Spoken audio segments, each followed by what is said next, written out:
সোমবার রাতে পাশের রাজ্য ঝাড়খণ্ডের পূর্ব সিংভূম জেলার চাকুলিয়া বাজারে ঘটে গেল দুঃসাহসিক ডাকাতি।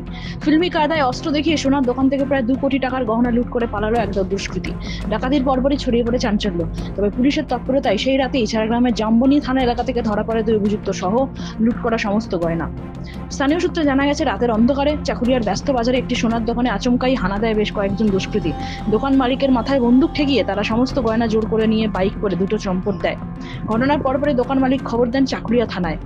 পুলিশ সীমান্তবর্তী পশ্চিমবঙ্গের ঝাড়গ্রাম জেলা জাম্বনি থানাসহ একাধিক থানাকে সতর্ক করে।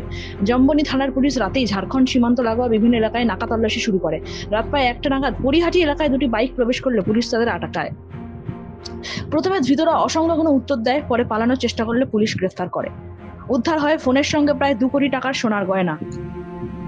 তবে ধৃতদের মধ্যে একজনের সঙ্গে একটি বাইক নিয়ে পালিয়ে যায়। পুলিশের অনুমান তার কাছেই রয়েছে ব্যবহৃত আগ্নেয়াস্ত্র। তাকে ধরতে তল্লাশি চলছে। পুলিশ জানিয়েছে, ধৃত 2 ব্যক্তির নাম নিরঞ্জন গৌড় ও মোহাম্মদ রফিক। এই 2 অভিযুক্তকে মঙ্গলবার চাকুলিয়া থানার পুলিশের হাতে তুলে দেওয়া হয়।